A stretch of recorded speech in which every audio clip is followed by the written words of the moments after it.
വിഷയം എന്താ? മറ്റൊരു വിഷയം അത് സ്ത്രീ പള്ളി പ്രവേശമായിട്ട് ബന്ധപ്പെട്ട അത് പിന്നെ മുസ്ലിയാരെടുത്ത് തിരിച്ചും മറിച്ചും എന്നാലും പണ്ടേ പോലെ ഫലിക്കുന്നില്ല. അത് ഉറപ്പായി. ആദ്യ പ്രസംഗത്തിലുള്ള പോലെ ഫലിക്കുന്നില്ല. ഇപ്പൊ ചെറിയ മാറ്റങ്ങളൊക്കെ വന്നു.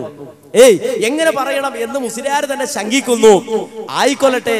എന്നാൽ കഴിഞ്ഞ പ്രാവശ്യം നാം കേട്ടതിന് വിഭിന്നമായി ആ വിഷയത്തിൽ ഒന്നുകൂടി ക്ലിയർ ആകുന്ന ഒരു പരാമർശത്തോടെ ആ വിഷയത്തിലേക്ക് നമുക്ക് പ്രവേശിക്കാം. വരട്ടെ, ആ വിഷയത്തിൽ എന്താ പറയാനുള്ളത്? ഇതുപോലെ നിങ്ങൾക്ക് കാണാം, ഇപ്പൊ ചില ആളുകൾ സ്ത്രീ പള്ളി പ്രവേശം, നമ്മളെ സുന്നികളും പറയുക തന്നെ സ്ത്രീ പള്ളി പ്രവേശം. അങ്ങനെ പറയാൻ തന്നെ പാടില്ല.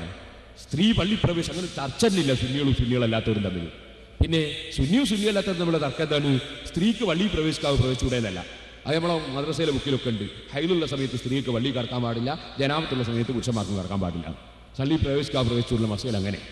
പിന്നെ എന്താ നമ്മൾ തമ്മിൽ തർക്കം? സ്ത്രീകൾ ജുമാക്കും ജമാഅത്തിനും വേണ്ടി വീട്ടിൽ നിന്ന് പുറപ്പെട്ടു പോകാവോ പോയിക്കൂടേന? അത് പള്ളിയിലേക്കാണെങ്കിലും ശരി, മദ്രസയിലേക്കാണെങ്കിലും ശരി, എവിടേക്കാണ് ശരി, ജമാഅത്തിന് വേണ്ടി പുറപ്പെട്ടു പോകാൻ പോയിക്കൂടെ? ഇതാ തർക്കം.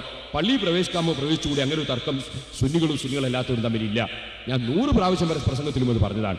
എന്നിട്ടും ഇപ്പോൾ ചിലപ്പോൾ നമ്മളെ സംഘടനാ പ്രവർത്തകന്മാരിൽ ചിലർ സ്ത്രീ പള്ളി പ്രവേശം തന്നെ ബാനർ എഴുതിക്കൊണ്ടുവരും. സ്ത്രീ പള്ളി പ്രവേശത്തെ സംബന്ധിച്ച് 10 മില്യൺ അല്ല മദ്രസയിൽ, നമ്മളെ മദ്രസയിൽ സുന്നി വിദ്യാഭ്യാസത്തിൽ മദ്രസയില്ലേ സ്ത്രീക്ക് പള്ളി പ്രവേശിക്കാമോ പ്രവേശിച്ചു അങ്ങനെ തർക്കമുണ്ട്. നമ്മുടെ ദീനിൽ സ്ത്രീക്ക് പള്ളിയിൽ കിടക്കാമോ കടന്നുകൂടെയതല്ല. ഒരു വീട്ടിൽ ഒരു റൂം പള്ളിയാക്കി, എന്നിട്ടോ ആ വീട്ടുകാർക്ക് ആ റൂമിൽ കടന്നു. എന്താ തെറ്റ്? സ്ത്രീക്ക് പള്ളി പ്രവേശിച്ചുകൂടാന്നാ? അത് പള്ളിയല്ലേ? ഒരു റൂം പള്ളിയാക്കി പള്ളിയാവൂലേ? അവിടെ ഒരു പെണ്ണ് കടന്നാൽ തെറ്റുണ്ടോ? അന്യപുരുഷന്മാർ പങ്കെടുക്കുന്ന ജമാഅത്തുകളിലേക്ക് സ്ത്രീകൾക്ക് പുറപ്പെട്ടു പോകാമോ പുറപ്പെട്ടു പോയിക്കൂടെ?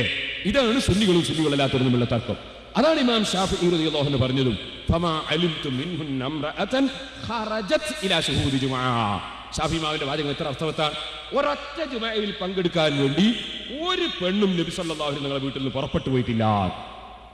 ഒരു ജുമുഅയിലും പങ്കെടുത്തിട്ടില്ല എന്നല്ല പറഞ്ഞു. ഒരു ജുമുഅയിലും പങ്കെടുക്കാൻ വേണ്ടി പുറപ്പെട്ടു പോയിട്ടില്ല. വീട്ടിൽ നിന്ന് പുറപ്പെട്ടുകൂടെ എന്നാ തർക്കം. എന്തിന്? നിസ്കാരത്തിന് വേണ്ടി, ജുമുഅക്ക് വേണ്ടി, ജമാഅത്തിന് വേണ്ടി. ഇവിടെയാ തർക്കം. അല്ല പള്ളി കടന്നുകൂടുന്ന തർക്കം തന്നെ സുന്നികളും അല്ലാത്തവരും തമ്മിൽ ഇല്ല. അത് വേറൊരു വിഷയമാണ്. അന്യപുരുഷന്മാർ പങ്കെടുക്കുന്ന സ്ഥലങ്ങളിൽ സ്ത്രീകൾ വന്ന് കലരാനും പങ്കെടുക്കാനും പാടില്ല. അത് പള്ളിയിലും പാടില്ല, അല്ലാത്ത സ്ഥലത്തും പാടില്ല. അത് വേറൊരു വിഷയം. സ്റ്റേജ് പോലും പാടില്ല. കണ്ടോ? പിന്നെന്തിനാ മുസ്ലിയാരുടെ വാദം?